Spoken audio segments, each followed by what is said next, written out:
బస్తీ పిల్లగాడు బస్తీలో పుట్టిండు, బస్తీలో పెరిగిండు, ఈ పేదల మధ్యన తిరిగిండు, వాళ్ళ బాధలు చూసిండు. బస్తీలో పెరిగింది మనం, బాధలు చూసింది మనం, ఆపదకెళ్ళింది మనం, అండగా నిలిచింది మనం. బాధ కాడ మనమే, బాధ్యతల కాడ మనమే. ఆ దొర ఏందిరో, వాని పీకుడేందిరో, ఎవడాపుతడో ఆ పల్డిర నవీనన్న గెలుపు. జూబ్లీ హిల్స్ చరిత్రనే తిప్పుతాడు మలుపు, ప్రజలే పట్టం గట్టిన నవీనన్న గెలుపు. జూబ్లీ హిల్స్ గడ్డ మీద జరిగే యుద్ధం, గెలుపెవరిదో చూద్దాం. నాటకాలకు బుటకాలకు తెరలేదిద్దాం, వాళ్ళ అంతే చూద్దాం. నవీనన్నకు ఫేస్ వాల్యూ ఉంది ఇక్కడ, ఆయన ఫేస్ కే పడుతుంది ఓటు. అరే నీ టీఆర్ఎస్ లెక్క 100 మందిని 1000 మందిని చంపిన పార్టీ కాదు ఇది. ఆ గజ్వేల్ ప్రజలను కూడా నేను మీ ద్వారా అడుగుతున్నా, ఎందుకు గెలిపించలే ఆయన అసలు? అలా పడుకోవడానికి వేసిన. ఒక్కసారి దాటవయ్యో అసెంబ్లీ గేటు, ఎందుకని గెలిచినవో గజ్వేల్ సీటు. చెప్పండి, ప్రచారానికి రేపే చివరి రోజు, ఎట్లా ఉంది జూబ్లీహిల్స్ ప్రజలు ఏం కోరుకుంటున్నారు, ఏమంటారు?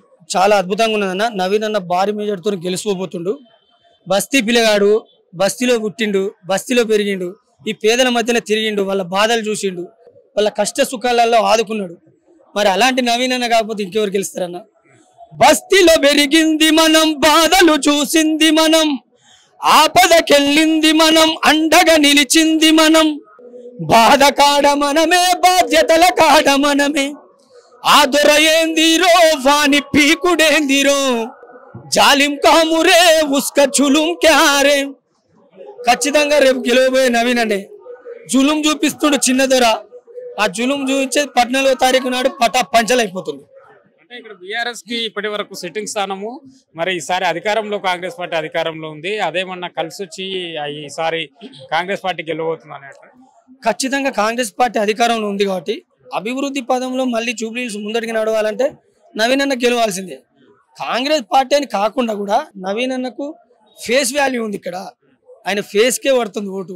ఖచ్చితంగా అది చెప్పగలుగుతాను నేను, ఎందుకంటే ఆయన జనాల మధ్యలో జనాల కష్టాలు చూసిన వాళ్ళు. ఇక్కడ కాంగ్రెస్ ప్రభుత్వం కూడా జనాలకు అండగా నిలబడ్డ ప్రభుత్వం. అరే నీ టీఆర్ఎస్ లెక్క 100 మందిని 1000 మందిని చంపిన పార్టీ కాదు ఇది. ఇది ప్రాణత్యాగం చేసిన పార్టీ ఇది. మరపి రంగులతోని మట్టు పెడితే మహనీయుల కదా మాసిపోదు, తనువు చాలించగా తపన పడితే తనలోని లక్ష్యం చెదిరిపోదు. కొడుకు రూపాన కోట్లాది ప్రజలకు ధైర్యాన్ని నింపెరాయిందిరమ్మ, తల్లి ఆశయాన్ని తలపిల్చి నడవగా మళ్ళీ ఎగిరను కాంగ్రెస్ జెండా. మరి అలాంటి ప్రాణత్యాగాలు చేసిన పార్టీ ఉన్నది, ఆపదలో ఆదుకున్న నవీన్ అన్న ఉన్నాడు. ఇలాంటి పార్టీ అలాంటి వ్యక్తి ఉన్న తర్వాత ఎందుకు ఓడిపోతాడన్న ఓటమి భయం అసలు లేదు. గతంలో 10 సంవత్సరాలు బీఆర్ఎస్ అధికారంలో ఉంది, తెలంగాణలో కానివ్వండి, లేకుంటే ఇక్కడ హైదరాబాద్ లో అత్యధిక సీట్లు బీఆర్ఎస్ కు ఉన్నాయి. మరి ఏమి అభివృద్ధి జరగలేదంటారా ఇక్కడ 10 ఏళ్లలో? అన్న అభివృద్ధి జరిగిందా జరగలేదా జనాలు చూస్తున్నారు ఆల్రెడీ. ఇప్పుడు పల్లెలలో ఇచ్చిన రిపోర్టు హైదరాబాద్లో వేయలేదు, మీరు అన్నది వాస్తవం నిజమే. కానీ ఇప్పుడు పల్లె ఇచ్చిన రిపోర్టుకు హైదరాబాద్ కూడా నిజంగా వాళ్ళు కూడా నిజాలు తెలుసుకున్నారు. అరే పల్లెలలో జనం వాళ్ళు నిజాలు కనుక్కొని ఓటేసిర్రు, మనమే తప్పిదం చేసిన మన వ్యవస్థలోకి వాళ్ళు వచ్చిర్రు. అంటే బీఆర్ఎస్ పార్టీ దాదాపు 40 మందితో ఈ ఉప ఎన్నికలకు ప్రచారం చేస్తా అని చెప్పి పేర్లు కూడా విడుదల చేయడం జరిగింది. అందులో కేసీఆర్ పేరు కూడా ఉన్నాయి.